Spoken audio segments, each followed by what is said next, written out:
Era el 16 de noviembre de 1996 y Harold James Nicholson caminaba por la pista del Aeropuerto Internacional Dulles, su bolsa de cámara colgada sobre el hombro. Era el jefe de sección en el Centro de Contraterrorismo, con base en la sede de la CIA en Langley, Virginia.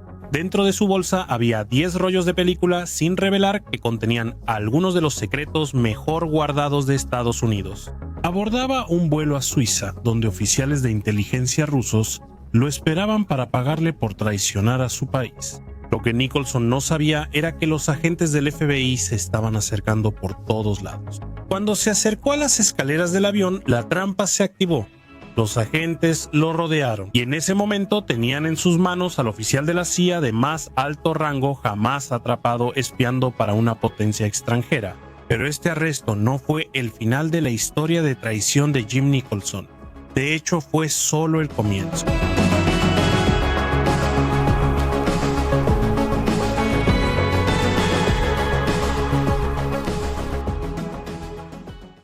Harold James Jim Nicholson fue realmente un hijo de la Guerra Fría. Nació el 17 de noviembre de 1950, un día después de que Harry Truman declarara emergencia nacional debido a la Guerra de Corea y la amenaza percibida de la expansión comunista.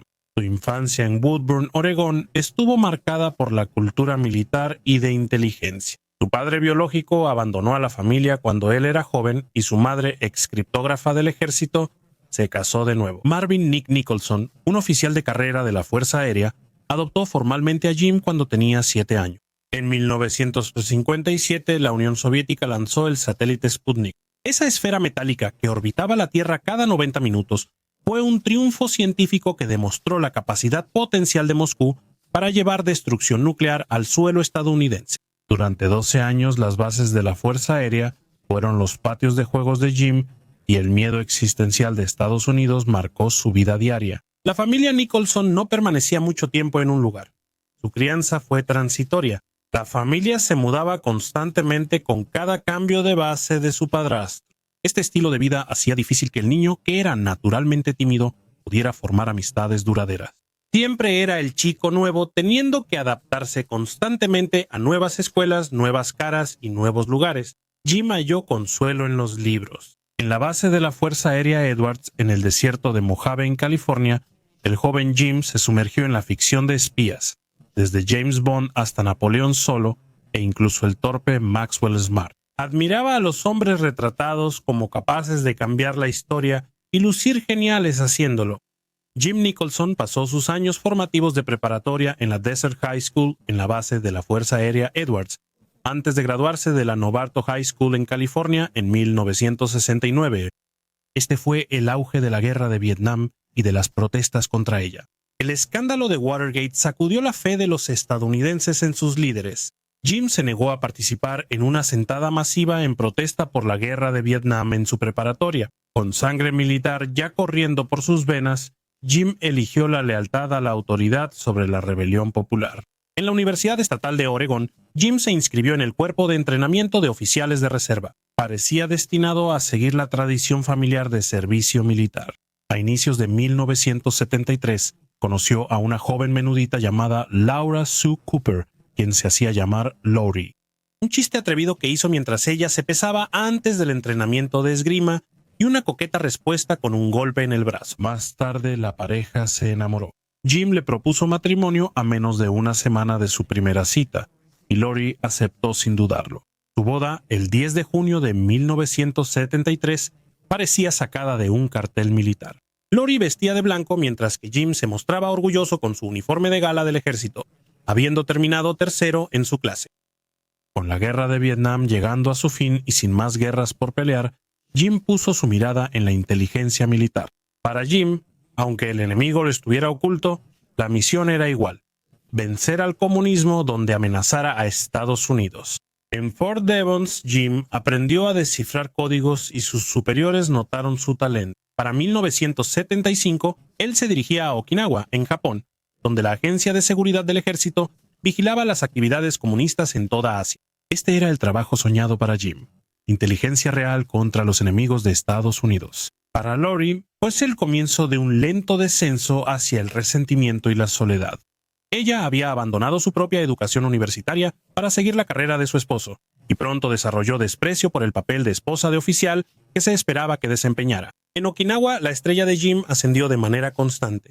Recibía promociones y condecoraciones frecuentemente, y obtuvo una maestría en consejería mientras era consejero voluntario nocturno para familias militares. El éxito causó arrogancia y la ambición provocó descuido. Lori notaba que su esposo se absorbía en el trabajo y solo salía para eventos sociales, donde ella se sentía invisible. El punto de quiebre llegó cuando Jim terminó su maestría antes de que Lori acabara su licenciatura. Cuando expresó interés en regresar a la escuela, se desató una discusión que se convirtió en una pelea sobre la infidelidad, donde ambos se acusaron mutuamente de engañarse. Su matrimonio se deterioraba, pero el ejército tenía otros planes para Jim Nicholson. Nicholson fue nombrado segundo teniente en el ejército, y por un tiempo todo parecía ir según lo planeado. Se desempeñó bien, ascendiendo al rango de capitán y sirviendo como comandante de compañía en la prestigiosa 101A División Aerotransportada del Ejército de los Estados Unidos, las Águilas Gritonas. Su entrenamiento especializado en criptografía le valió un puesto en el personal de inteligencia del ejército, colocándolo firmemente dentro del aparato de seguridad nacional. El problema era que su éxito profesional seguía estando en desacuerdo con su vida doméstica. Lori seguía muy infeliz por las constantes mudanzas de la vida militar. Después del nacimiento de su primer hijo, Jeremías, en 1978, Jim finalmente cedió y aceptó renunciar al ejército. Compró un traje de 3 piezas con rayas y envió su currículum a empresas de todo Estados Unidos. La familia Nicholson se mudó a Kansas City, donde Jim consiguió un trabajo civil en Hallmark Cards. Se convirtió en mormón y se dejó crecer la barba. La transición a la vida civil fue un fracaso. Tras un año fabricando velas decorativas para la clase media estadounidense, me sentía muy aburrido. La realidad mundana de su nueva vida no era adecuada para alguien que había soñado con crecer y convertirse en James Bond o en Government Issue Joe. Jim Nicholson estaba desesperado por trabajar para la CIA, pero el momento de su primera solicitud fue inoportuno. A medida que la década de los 70 llegaba a su fin, la agencia, bajo el liderazgo de Stansfield Turner, había recortado más de 800 empleos en lo que se llamó la masacre de Halloween, a raíz de la reducción de las tensiones de la Guerra Fría. Pero el mundo estaba cambiando. Las fuerzas soviéticas invadieron Afganistán y Moscú apoyaba a los insurgentes comunistas en Nicaragua. Estados Unidos necesitaba espías de nuevo, y a principios de 1980, la CIA comenzó a reconstruir su red de inteligencia humana. Jim voló al este para su entrevista y cuando regresó a Kansas City, apenas podía contener su emoción. Había logrado su sueño de toda la vida. La CIA lo había aceptado. El 20 de octubre de 1980, Jim Nicholson se unió a la CIA, convirtiéndose en oficial de operaciones. 2 semanas después, Ronald Reagan ganó la presidencia y aseguró fondos para que la CIA librara la Guerra Fría globalmente. En 1981, Jim Nicholson ingresó al programa de entrenamiento clandestino de élite en Camp Peary, Virginia, conocido en la agencia como La Granja. Allí recibió entrenamiento paramilitar como paracaidismo, uso de armas y explosivos. Finalmente, Jim Nicholson estaba justo donde siempre soñó estar. Mientras él estaba entrenando, Lori estaba ocupada dando a luz a su segundo hijo, una hija a la que llamaron Star. Lori ya estaba experimentando la soledad de una relación a larga distancia con la CIA. A menudo se sentía como madre soltera. Debido al horario de entrenamiento de Jim y al secreto sobre su trabajo, las tensiones que se desarrollaron durante el tiempo de Jim en el ejército estaban empezando a regresar. Los años 80 fueron los últimos años de la Guerra Fría, y para un oficial de operaciones de la CIA como Jim Nicholson, era el momento perfecto para construir una carrera. Jim realizó varias asignaciones en el extranjero, especializándose en operaciones contra los servicios de inteligencia de la Unión de Repúblicas Socialistas Soviéticas y tras su caída en 1991 de la Federación Rusa. Sus asignaciones lo llevaron por todo el mundo: Manila de 1982 a 1985, Bangkok de 1985 a 1987, Tokio de 1987 a 1989. Tuvo contactos directos y autorizados con funcionarios soviéticos, perfeccionando habilidades de oficial de caso en la primera línea de la Guerra Fría. Sus jornadas laborales solían extenderse hasta la noche en bares y clubes nocturnos, donde buscaba nuevos contactos. Jim encontró el trabajo durante su primera asignación en Manila embriagador. Operaciones de espionaje reales con consecuencias reales. Le apodaron Batman por su propensión a meterse entre las multitudes de manifestantes que llenaban las calles de Manila. Estaba encantado de ser considerado el propio cruzado enmascarado de la estación, pero su estilo de vida y su dedicación al trabajo también eran corrosivos para su vida familiar. La comunidad de expatriados de Manila ofrecía muchas oportunidades para que un ambicioso oficial de la CIA pudiera hacer contactos, socializar y desaparecer durante horas. Empezaron a circular rumores sobre la infidelidad de Jim dentro de la estación de la CIA. Lori enfrentó a Jim después de que su empleada doméstica admitiera haber tenido una aventura, incluso diciendo que estaba embarazada como resultado. Jim lo negó todo. En julio de 1984 nació su tercer hijo, Nathan. Nadie podría haber anticipado el papel que Nathan jugaría más adelante en la doble vida de su padre. Luego, la familia se mudó a Bangkok, donde Jim casi desapareció. Su asignación requería que viviera en una casa de la CIA a más de 130 millas de su familia. Ahí le encargaron monitorear los campos de refugiados en la frontera entre Tailandia y Camboya. Se suponía que debía regresar a Bangkok 4 días cada 2 semanas, pero sus ausencias se alargaban cada vez más. A veces duraban meses. Durante este tiempo, Jim se enamoró de su joven y hermosa intérprete tailandesa. El mayor logro de la carrera de Nicholson fue en 1990 al ser nombrado jefe de estación de la CIA en Bucarest, Rumania. Un jefe de estación es básicamente el espía principal de un país. Supervisan todas las operaciones de inteligencia, gestionan las relaciones con los gobiernos locales y reportan directamente a la sede central de la CIA en Langley. Este alto cargo puso a Nicholson cerca de ser ascendido al servicio ejecutivo superior. Incluso en la cima de su éxito surgieron señales de advertencia.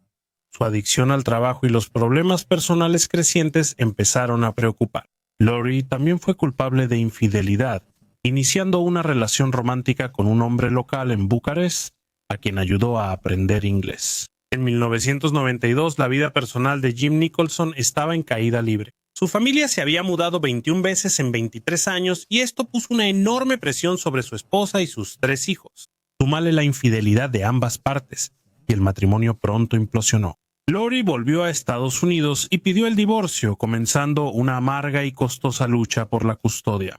Jim obtuvo la custodia de los niños bajo el argumento de que tenía un empleo estable. El momento de todo esto no pudo haber sido peor para Jim. Coincidió con su siguiente asignación importante en 1992, la de subdirector de estación en Kuala Lumpur, Malasia. En ese momento enfrentaba la presión financiera de la pensión alimenticia, ser padre soltero de 3 hijos en el extranjero y altos honorarios legales. Además, su exesposa dijo que Nicholson tenía gustos de champán, pero presupuesto de cerveza Budweiser. Y esto era cierto. Jim Nicholson quería el estilo de vida de un hombre rico, algo que su salario del gobierno no le permitía. Sin embargo, el atractivo de los aparatos y lujos le resultaba irresistible. Desde televisores, computadoras y consolas de videojuegos, hasta trajes a la medida y su famoso Rolex de plata. Vivía muy por encima de sus posibilidades. Fue la presión financiera y el deseo de riqueza material lo que finalmente llevó a Jim Nicholson al espionaje. En 1994 pasaban muchas cosas en la inteligencia estadounidense. Ese año, la CIA había sido sacudida por la peor traición en su historia, quizás incluso hasta el día de hoy. Eldridge Ames, un veterano de la CIA con 31 años de servicio, fue arrestado en febrero de ese año y se declaró culpable 2 meses después de espiar para la Unión Soviética y Rusia. En total, espió durante 9 años y recibió $25 millones por sus esfuerzos. Su traición fue catastrófica para la agencia en particular, ya que resultó en el compromiso de casi todos los activos humanos significativos de la CIA que tenían como objetivo a los soviéticos. Al menos 10 de los que comprometió fueron ejecutados. El caso de Ames expuso lo que un informe del Senado llamó negligencia grave dentro de la CIA, revelando una cultura tan insular y confiada que fue incapaz de imaginar la posibilidad de un topo dentro de sus propias filas. Incluso uno tan torpe y evidente como Ames. La agencia estaba en caos. Pero donde otros veían una advertencia, Jim Nicholson veía algo completamente diferente. En junio de 1994, semanas tras la sentencia de cadena perpetua de Ames, Nicholson comenzó a conspirar. Con el máximo cinismo calculó que, con Ames fuera, el Servicio de Inteligencia Exterior de Rusia o Servicio de Inteligencia Exterior de Rusia podría estar buscando otro topo muy bien pagado dentro de la CIA. Nicholson sabía que la traición de Ames había causado la muerte de personas. Sabía que había devastado las operaciones de inteligencia estadounidenses. Sin embargo, este conocimiento no fue suficiente para superar su avaricia y su creciente sensación de desilusión. Jim se convenció a sí mismo de que Rusia ya no era el coco de la era soviética. Era solo una democracia en apuros tratando de encontrar su lugar en el mundo posterior a la Guerra Fría. Seguramente pensó que nadie saldría perjudicado por él ganando unos cuantos dólares extra vendiendo secretos, ¿no verdad?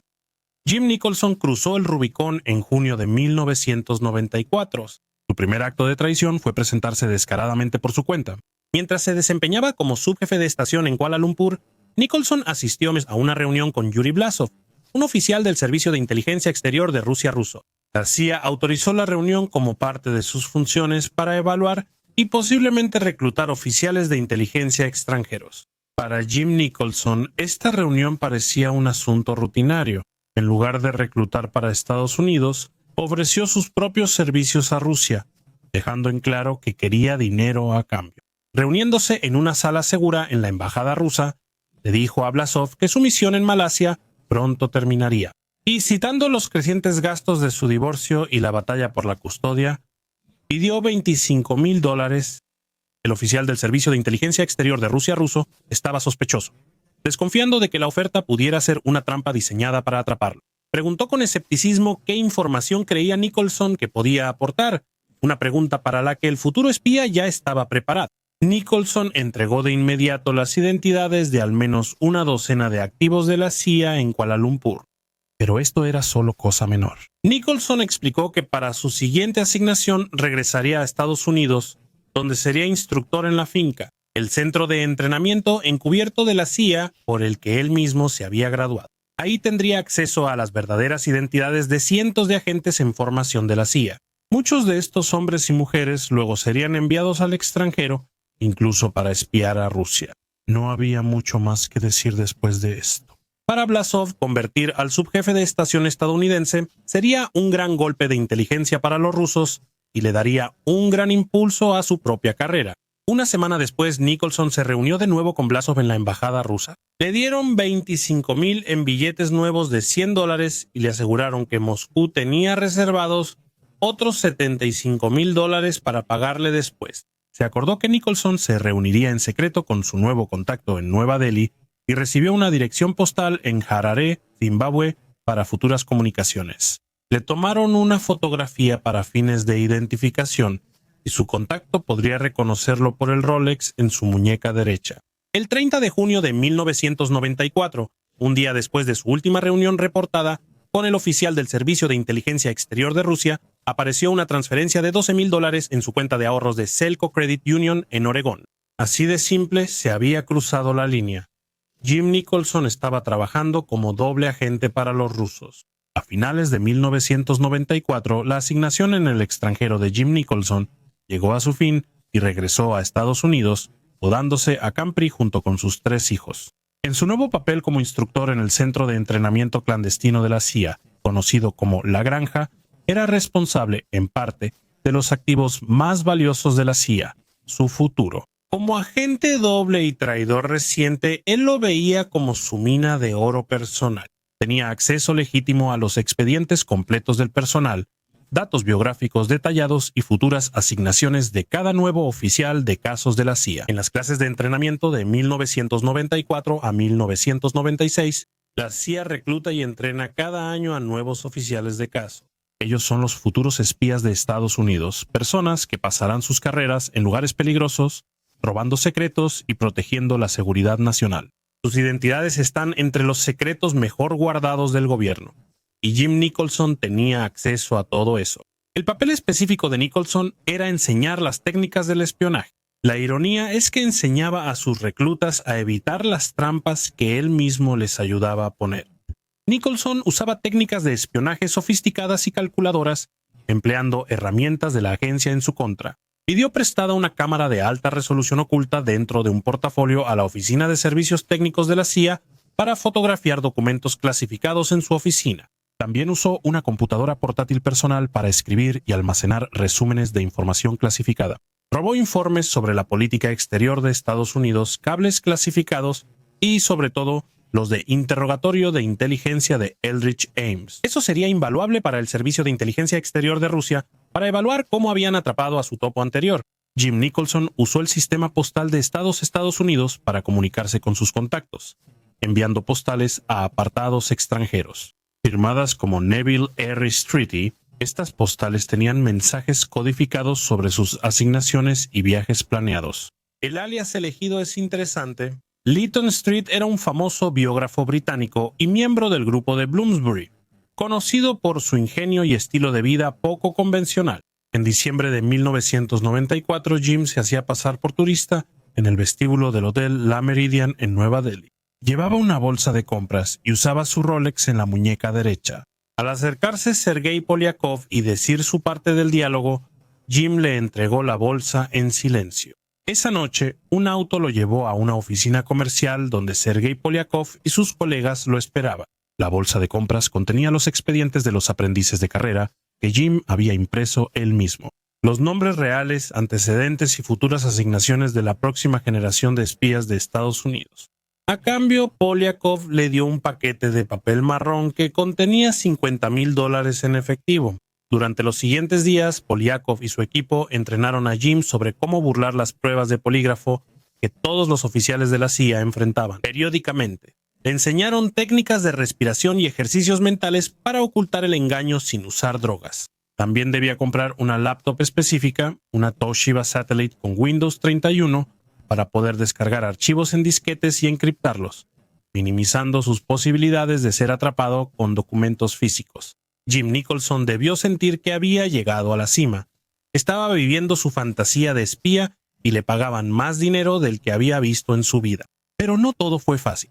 Para 1995, las reformas posteriores a IMS empezaron a hacer efecto. La comunidad de inteligencia implementó nuevas medidas de seguridad, más pruebas de polígrafo y mayor supervisión financiera. Para Jim Nicholson esto creó un problema. En octubre y diciembre de 1995, Nicholson se sometió a pruebas periódicas de polígrafo que, pese a su entrenamiento con el Servicio de Inteligencia Exterior de Rusia, no aprobó. Las pruebas indicaron engaño en respuesta a dos preguntas clave. ¿Estás ocultando participación con un servicio de inteligencia extranjero? ¿Y has tenido contacto no autorizado con un servicio de inteligencia extranjero? El examinador de la CIA señaló que Nicholson parecía estar usando contramedidas clásicas, como respirar profundamente durante las preguntas de control, en un torpe intento de manipular los resultados. Antes de AIMS, un polígrafo fallido podía descartarse o justificarse. En ese entonces, cualquier señal de engaño de un alto funcionario de inteligencia bastaba para que el escuadrón de contrainteligencia del FBI en Washington iniciara una investigación. El FBI ya sospechaba que había otro topo de alto rango dentro de las filas de la CIA. Meses antes, en 1994, la CIA recibió una pista de una fuente rusa sobre un hombre de la agencia que vendía secretos al Servicio de Inteligencia Exterior de Rusia, aunque la fuente no sabía el nombre. Dijo que el topo trabajó en Asia, estuvo en Medio Oriente y hablaba un idioma extranjero. La prueba de polígrafo fallida permitió a la CIA unir las piezas y motivó la investigación. Nicholson. Un análisis de los registros financieros de Jim Nicholson reveló un patrón de grandes depósitos de efectivo sin explicación que coincidían con sus viajes personales al extranjero. Esto incluía un depósito de $61,000 en una cuenta bancaria suiza. La combinación de engaño en las preguntas de seguridad y la repentina riqueza inexplicada era la firma clásica de un infiltrado. En respuesta, se formó un grupo de trabajo conjunto entre el FBI y la CIA, lo que representó un nivel de cooperación sin precedentes entre las dos agencias. Eso lo ordenó el presidente de Estados Unidos. Después del caso de Ames, se otorgaron órdenes de vigilancia y los cazadores ahora estaban cazando. Lo que siguió fue una clase magistral en investigación de contrainteligencia. Jim había planeado un viaje a Singapur en abril de 1996. Su razón oficial para ir, que tenía que reportar, era por vacaciones y asuntos personales. Esto generó un intenso debate en el nuevo aparato de contrainteligencia del FBI y la CIA. Ambas agencias sabían que Singapur era un centro del Servicio de Inteligencia Exterior de Rusia, y si Jim era espía ruso, probablemente contactaría ahí. Rich Smiley, el jefe de estación de la CIA en Singapur y es colega de Jim en Manila, recomendó involucrar al Departamento de Seguridad Interna de Singapur, argumentando que los agentes estadounidenses en cada esquina llamarían demasiado la atención. Se permitió el viaje y los oficiales de inteligencia de Singapur siguieron a Jim desde su llegada. De inmediato tomó una ruta de detección de vigilancia llamada limpieza en seco, lo que confirmó las peores sospechas de los investigadores sobre sus intenciones. Lo vieron subir a un auto con placas diplomáticas rusas y manejar directo a la embajada rusa en el 51 de la calle Nassim. Smiley recibió una llamada urgente de su contacto en el servicio de inteligencia de defensa. Nicholson está con los rusos en este momento. La noticia sacudió el puesto de mando del FBI y la CIA en Langley. Su principal sospechoso confirmó su culpabilidad al entrar en la embajada rusa. Jim Nicholson salió llevando una bolsa de plástico que más tarde se determinó que contenía $50,000 en efectivos. Al almorzar ese día, Jim le dio a Smiley una estatuilla de Buda sonriente, que luego sospechó era un regalo reciclado de su contacto ruso. Al regresar a Estados Unidos, la investigación se intensificó aún más. A Nicholson no le permitieron aceptar un puesto de jefe de estación en el extranjero para mantenerlo en Estados Unidos. En cambio, se dispuso que Nicholson fuera transferido a la sede de la CIA como jefe de sección en el centro antiterrorista. Junto con él estaba un experimentado oficial de casos de la CIA, John Maguire, quien iba a servir como su adjunto. La verdadera misión de Maguire era acercarse a Nicholson, ganarse su confianza y reunir las pruebas finales necesarias para un arresto. Se instaló subrepticiamente una cámara de orificio en el techo de su oficina en la sede de la CIA en Langley. Interceptaron su correspondencia y la corte autorizó un registro en su computadora portátil. Los investigadores también pudieron recuperar archivos eliminados que contenían información clasificada sobre Rusia, Chechenia y AMS. Informe de resultados. El escritorio de Maguire estaba colocado para observar cada movimiento de Jim, con una línea telefónica verde segura que lo conectaba directamente con agentes del FBI ubicados en un edificio adyacente. Cuando Jim dejaba su escritorio, Maguire avisaba al equipo de vigilancia de inmediato. Nicholson, mostrando una arrogancia fatal, confiaba un poco demasiado en su nuevo asistente. Se volvió relajado y descuidado en su oficio. En una ocasión, el 9 de octubre de 1996, llevó a Maguire a una oficina de correos, donde su peculiar interés en estampillas conmemorativas muy específicas llamó de inmediato la atención del experimentado Maguire, que Nicholson estaba preparando un envío clandestino. Más tarde ese mismo día, se observó a Nicholson depositando un paquete en un buzón de la oficina de correos local. Lo más incriminatorio de todo, Jim Nicholson pronto fue captado por la cámara oculta en su oficina, fotografiando documentos clasificados. Mientras Maguire vigilaba en Langley, los agentes del FBI se alistaban para operaciones más intrusivas. Compraron un modelo idéntico de la minivan de Jim para practicar desarmarla, buscando compartimentos ocultos donde pudiera guardar materiales clasificados o equipo de espionaje. En agosto de 1996, y mientras Jim estaba en una misión oficial de la CIA en Beirut, los agentes del FBI realizaron una búsqueda encubierta en su minivan en el estacionamiento de Langley. Encontraron su laptop Toshiba y crearon una copia espejo de su disco duro, copiando cada archivo y fragmento eliminado que Jim pensó que había borrado para siempre. El contenido de la laptop confirmó lo que los investigadores ya sabían. Encontraron una carta de instrucciones del contacto ruso de Jim y evidencia de que había copiado miles de archivos clasificados a la computadora antes de eliminarlos de los directorios del programa. Los fragmentos eliminados pero recuperados revelaron pérdidas de inteligencia devastadoras, detalles sobre intentos de reclutamiento rusos contra oficiales de la CIA, resúmenes de los interrogatorios de Aldrich Ames y reportes sobre operaciones militares rusas en Chechenia. Un disquete de 35 pulgadas contenía información aún más sensible, detalles sobre agentes de acceso, es decir, ciudadanos particulares, ofreciendo inteligencia, resúmenes de informes de la CIA sobre la economía rusa y el sistema bancario, datos sobre tecnología de radar de alta frecuencia y diseños de sistemas de armas para submarinos. Lo más devastador eran los nombres, biografías y asignaciones de cientos de agentes en formación, muchos entrenados por Jim en la granja. Estos oficiales debían ser las armas secretas de Estados Unidos en la guerra de inteligencia. Ahora sus identidades estaban en manos rusas antes de iniciar sus carreras. Para octubre de 1996, el FBI había pasado a la fase final de su investigación. Compraron la casa de al lado de la casa adosada de Jim en Burke, Virginia, e instalaron agentes encubiertos para realizar vigilancia las 24 horas del día. Por las paredes delgadas oyeron misteriosos golpes del dormitorio de Jim a altas horas de la noche. Una entrada secreta de observación reveló la fuente de los golpeteos: la laptop Toshiba de Jim y un escáner de documentos. Estaba fotografiando y escaneando documentos clasificados en su dormitorio, creando copias digitales para enviarlas a sus contactos rusos. Después de una investigación de 22 meses, el grupo de trabajo había reunido todas las pruebas que necesitaban. Era hora de intervenir. El 16 de noviembre de 1996, Harold James Nicholson fue al Aeropuerto Internacional Dulles para tomar un vuelo a Suiza y reunirse con sus contactos del Servicio de Inteligencia Exterior de Rusia.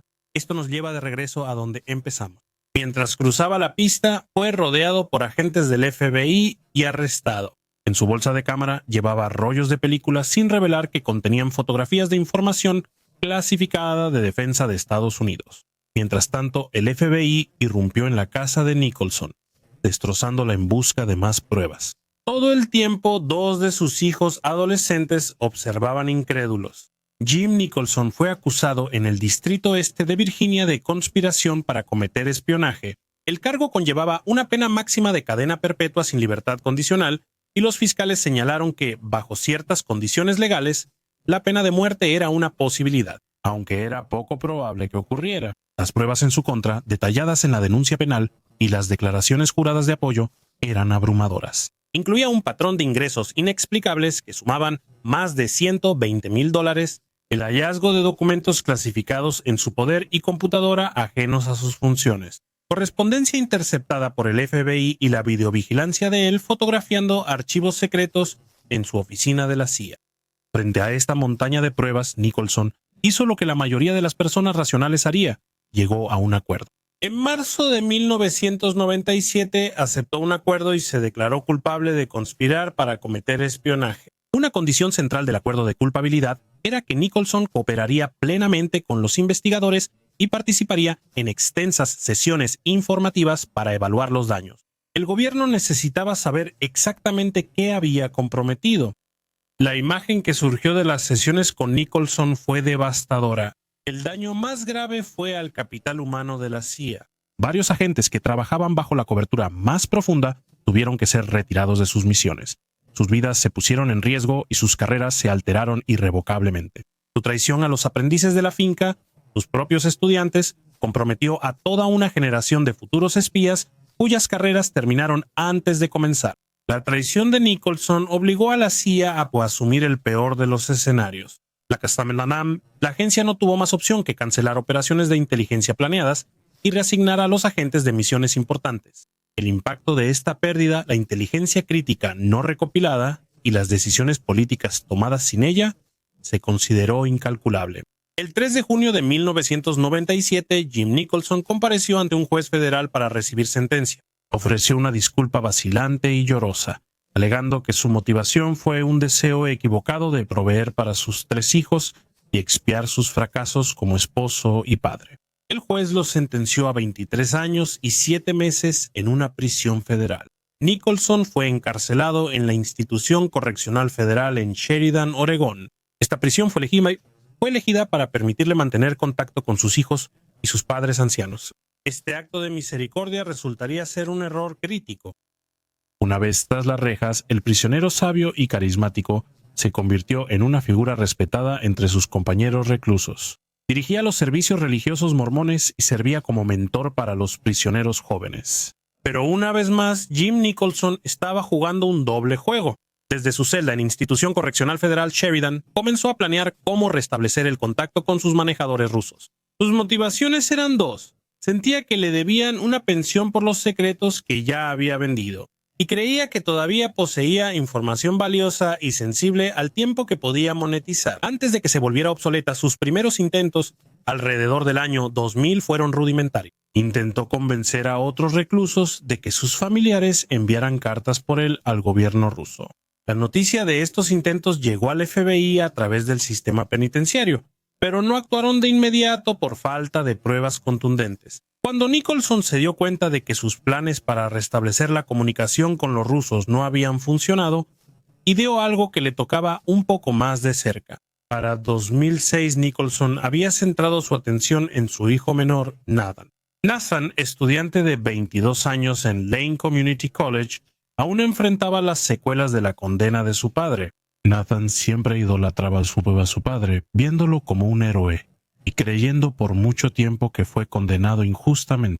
Incluso intentó seguir a su padre al unirse al ejército y entrenar como paracaidista, pero una lesión en un salto truncó sus ambiciones militares. En 2004, después de una baja honorable, Nathan trabajó en una pizzería local en Oregón. Disfrutaba las visitas a la prisión de los sasánidas con su padre, aprovechando para preguntarle sobre sus hazañas en el ejército y la CIA, soñando con seguir sus pasos. En Nathan, Jim Nicholson vio el recurso perfecto, alguien que lo amaba incondicionalmente, que creía en su inocencia y que probablemente haría cualquier cosa para obtener la aprobación de su padre. Jim Nicholson, un oficial de casos de la CIA entrenado con décadas de experiencia en detectar y explotar vulnerabilidades, reconoció la lealtad inquebrantable de su hijo y su desesperada necesidad de aprobación paterna. Él preparó sistemáticamente a Nathan, usando sus habilidades profesionales para manipular a su propio hijo y convertirlo en un espía. Jim usó un lenguaje religioso para enmarcar su misión, sugiriendo que Dios tenía un plan diferente para Nathan y que la fe lo llevaría a cumplir misiones más grandes que las realizadas por hombres y ejércitos. Nicholson describió la conspiración como una misión emocionante y secreta que permitiría a Nathan hacer sentir orgulloso a su padre. No le tomó mucho tiempo a Nathan entusiasmarse con la idea. Padre e hijo crearon un sistema para enviarse mensajes en la prisión usando servilletas. Jim escribía mensajes y los sacaba de contrabando fingiendo sonarse la nariz o escondiéndolos bajo el arco de sus zapatos. Nathan propuso usar la carpeta de borradores de un correo compartido de Yahoo como un buzón muerto moderno para mejorar el sistema. Los mensajes en realidad nunca se enviaban entre computadoras. Iniciaban sesión en la misma cuenta y revisaban la carpeta de borradores, evitando tráfico de correo rastreable. Bajo la tutela de su padre, Nathan se convirtió en un agente entusiasta, aunque ingenuo. El plan de espionaje del padre e hijo se activó en octubre de 2006. Siguiendo las instrucciones de su padre, Nathan viajó a San Francisco, donde, con gran descaro, llamó a la puerta de la embajada rusa. Su oferta de vender secretos fue recibida con aún más escepticismo que la oferta de su padre antes que él. Finalmente, el Servicio de Inteligencia Exterior de Rusia aceptó la oferta de Nathan. A los rusos no les interesó el plan de su exespía para sacarlo de prisión en helicóptero, pero sí los secretos que Jim Nicholson aún guardaba en su mente. Así, un estudiante universitario de 22 años se convirtió en un mensajero internacional de espías. Durante los siguientes 2 años realizó una serie de viajes internacionales para reunirse con agentes rusos en lugares que incluían San Francisco, Ciudad de México, Lima, en Perú y Chipre. En total, recolectó más de $47,000 en efectivo en nombre de su padre, que luego distribuyó entre los miembros de la familia según las instrucciones de Jim. ¿Pero qué información exactamente les estaba dando? Los rusos querían saber cómo se descubrió el espionaje de Jim, quién lo interrogó tras su arresto y detalles de sus asignaciones y traslados en la CIA antes de su captura. Esto era invaluable para la contrainteligencia, pues les mostraba cómo se comprometió su operación anterior y la reacción de la inteligencia estadounidense. Mientras Nathan realizaba espionaje en 3 continentes, la contrainteligencia estadounidense comenzaba lentamente a despertar ante la renovada amenaza que representaba Jim Nicholson. El gran avance llegó a finales de 2007, cuando los analistas de la CIA detectaron peculiaridades en las llamadas telefónicas y la correspondencia de Jim con Nathan. Parecían hablar mucho sobre dinero y países con una fuerte presencia diplomática rusa. ¡Qué extraño! Los investigadores del FBI en Portland aumentaron la vigilancia sobre Nicholson y, de forma crucial, también sobre su hijo Nathan.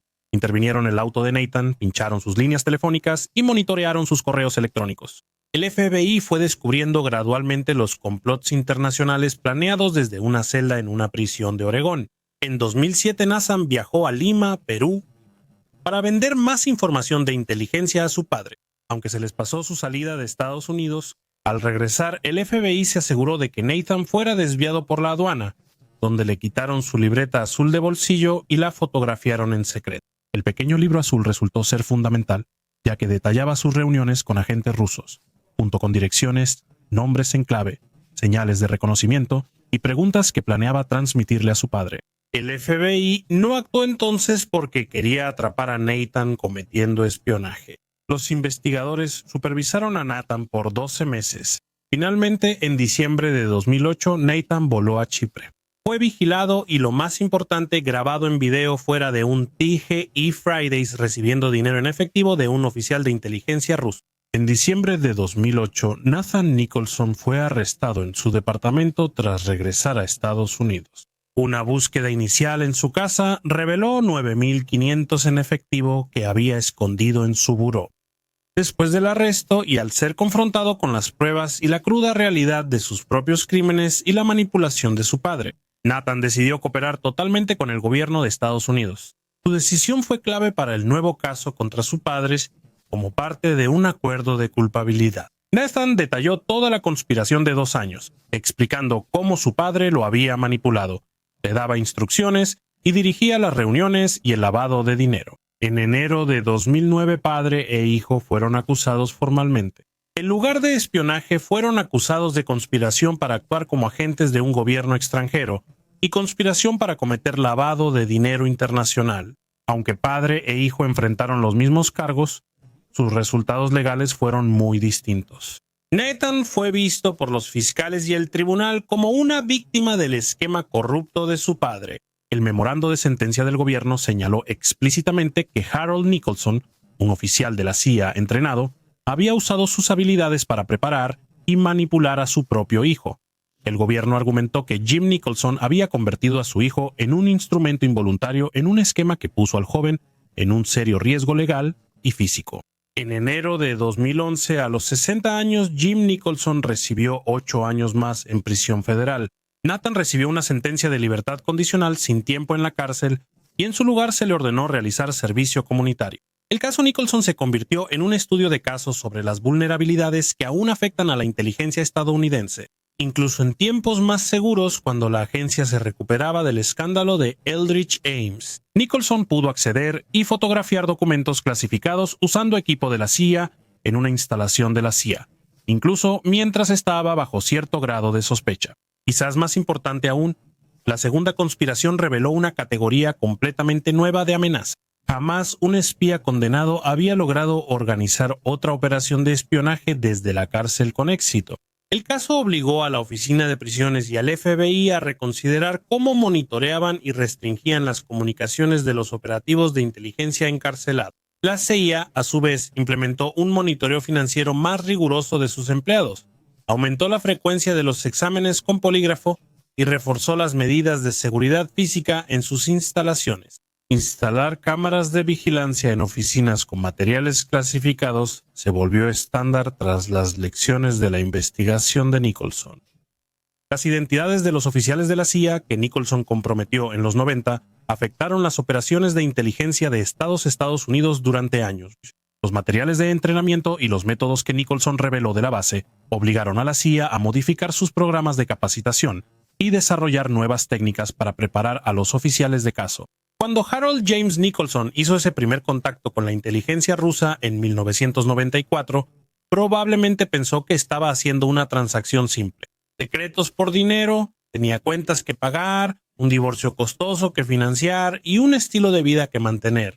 Parecía una forma fácil de solucionar sus problemas de dinero. Jim Nicholson recibió poco menos de $20,000 de los rusos durante una década de espionaje. A cambio, Nicholson sacrificó su carrera, su reputación, su libertad, su familia y su legado, poniendo en riesgo muchas vidas. Jim Nicholson fue liberado de la prisión federal el 24 de noviembre de 2023, después de cumplir más de 27 años de sus sentencias combinadas. Nathan ha intentado crear una nueva vida alejado de la influencia y manipulación de su padre. Se desconoce si Jim Nicholson ha vuelto a conectarse con su familia, incluida su exesposa separada Lori y sus hijos. Su relación con su hijo Nathan parece haberse roto de manera permanente.